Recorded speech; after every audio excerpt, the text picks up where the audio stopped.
자, 여러분 교재 위험 수익의 상세관계 보도록 하겠습니다. 자, 최근에 계속 또 출제가 되고 있는 상당히 중요한 부분인데 올해도 중요합니다.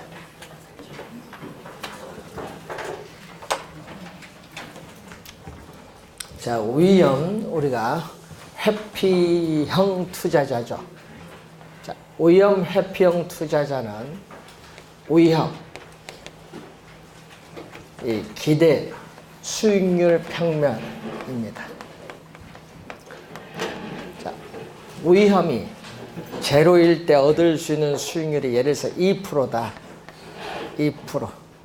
위험이 제로일 때 얻을 수 있는 수익률. 즉 위험을 전혀 수반하지 않을 경우에 얻을 수 있는 이 수익률을 우리는 무위험 자산의 수익률, 무위험 자산의 수익률을 줄여서 무위험 자산의 수익률을 줄여서 여러분 무위험률이라고 해요. 무위험 자산의 수익률, 무위험률. 그럼 무위험 자산은 뭐죠? 위험이 없는 자산이잖아요. 국가가 보증한 국채, 부도나지 않으면 거의 위험이 없지 뭐. 여러분이 국채 수익률을 예를 들어 봅니다. 자, 그러면은 이 국채 수익률 2%인데, 자, 여러분이 한국은행이 기준금리를 1.5%에서 1.75%로 올리면요, 요것도 2.25%로 올라요. 고정된 게 아니에요. 일반 경제 상황에 따라 무위험률은 변할 수 있어요. 그래서 요거는 가변적이야. 고정된 것이 아니에요. 은행의 지급 준비율이 인상된다든지 한국은행이 기준금리를 인상하면요 무위험률도 올라요. 또는 기준금리를 인하하면 또 무위험률 하락을 해요. 뭐 2%에서 1.85% 될 수도 있지. 자, 그런데 문제는 이것은 2%는요 위험이 높든 낮든 이 크기는 변화가 없어요. 위험이 제로일 때나 위험이 R1에 있을 때나 요 2%는 변화가 없어요. 그럼 요 크기를 우리 뭐라고 하죠? 이 크기를 우리는 무위험률의 이 크기는 순수한 시간에 대한 대가다. 순수한 시간에 대한 대가를 말합니다. 자, 여러분 1년 만기 국채를 여러분이 사면은 1년이라는 시간에 대한 대가만 지불하지 위험에 대한 대가는 없어요. 예? 그래서 무위험 자산의 수익률은 위험이 높든 낮든 위험과는 아무런 관계가 없다. 위험이 높든 낮든 이 크기는 변화가 없어요. 위험과는 아무런 관련이 없어요. 그렇기 때문에 장래, 위험은 불확실성이니까 무위험률은 장래 기대되는 수익이 확실한 경우의 수익률을 무위험률이라고 해요. 자, 그런데 이제 위험이 높으면 어떻게 되죠? 위험이 높으면 수익률도 올라가죠. 그럼 이렇게 위험이 높으면 수익률도 이렇게 올라가는데, 자, 여러분 보세요. 위험축 밑에 대해서 이게 볼록합니다. 위험축 밑에서 보면 볼록한 이것을 위험 회피형 투자자의 무차별 곡선. 누구? 위험 회피. 예. 위험 회피형 우리가 투자자의 무차별 곡선이 돼. 자, 그림에서 보듯이 위험이 높을수록 수익률도 올라갑니다. 그래서 통상이란 말 쓰죠. 일반적, 항상이란 말을 우리 싫어해요. 일반적으로 통상 위험과 수익은 뭐다? 비례 관계이다. 자, 여러분 14회 시험은요, 이걸 뭘로 출제하냐면 14회 시험에는 반비례로 출제했어. 반비례가 아니라는 거. 비례.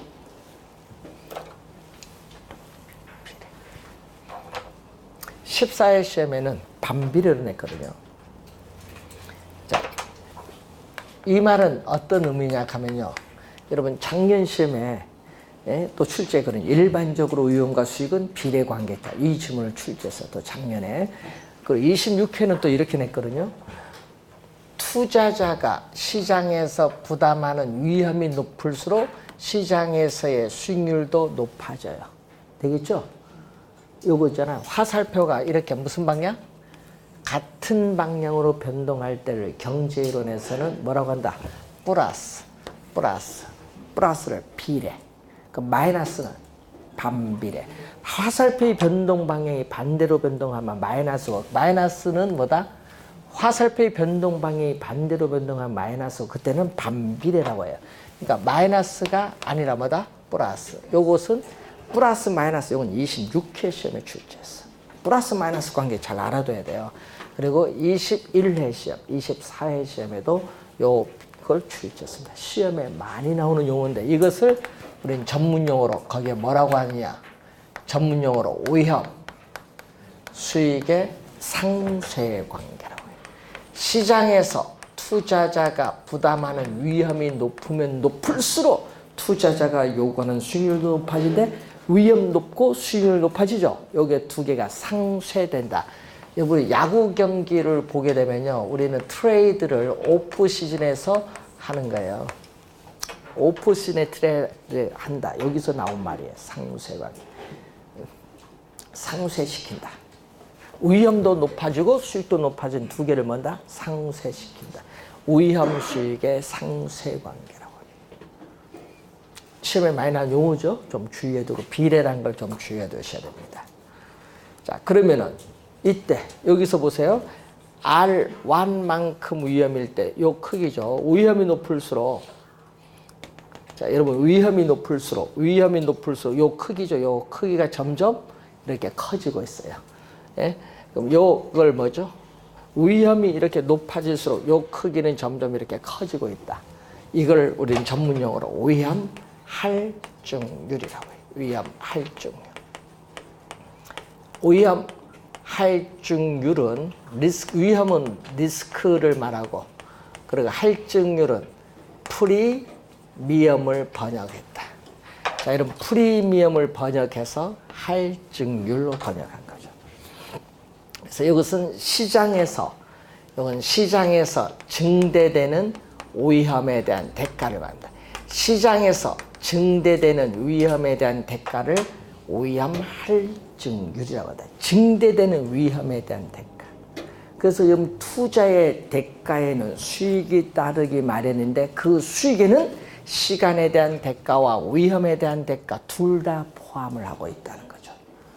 자, 그러면은 지금 요걸 염두에 두시고 이 무위험률. 자, 위험을 전혀 수반하지 않을 경우에 얻을 수 있는 수익률. 국채 수익률이 지금 2% 예를 들었으니까 무위험률에다가 시장에 증대되는 위험에 대한 대가인 할증률, 이 할증률을 3%로 예를 들면 이것을 가산한 이 투자자가 요구하는 수익률은 5%가 되는데 이것을 우리는 무위험률에다가 위험에 대한 대가를 가산한 할증률을 요구 수익률인데 이것을 우리는 위험 조정률 또는 위험 조정 할인율이라고 합니다. 그럼 이 요구 수익률에 영향을 미치는 또 하나의 요소가 인플레이션이 있는데, 인플레이션이 예상되면 어떻게 돼요?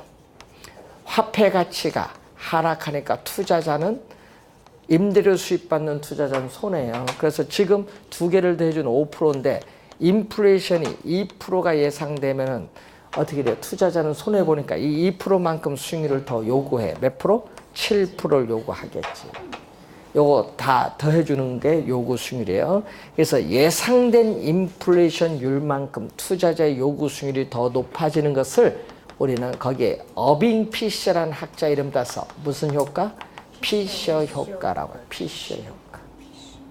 인플레이션이 예상되는 경우 예상된 인플레이션율만큼 투자자의 요구 수익률도 그만큼 높아지는 건데, 그래서 11회 시험 요거 다 더해주는 걸 계산 출제했고 26회 시험은 요걸 또 출제했었죠. 26회 시험은 무위험률이 상승 2%에서 3%면 요구 수익률도 오르는데 요구 수익률 하락한다고 출제했어요. 26회 시험. 또 위험 할증률이 높아지면 또 요구 수익률도 높아지고, 또 인플레이션이 더 높아지면 또 요구 수익률도 높아진다.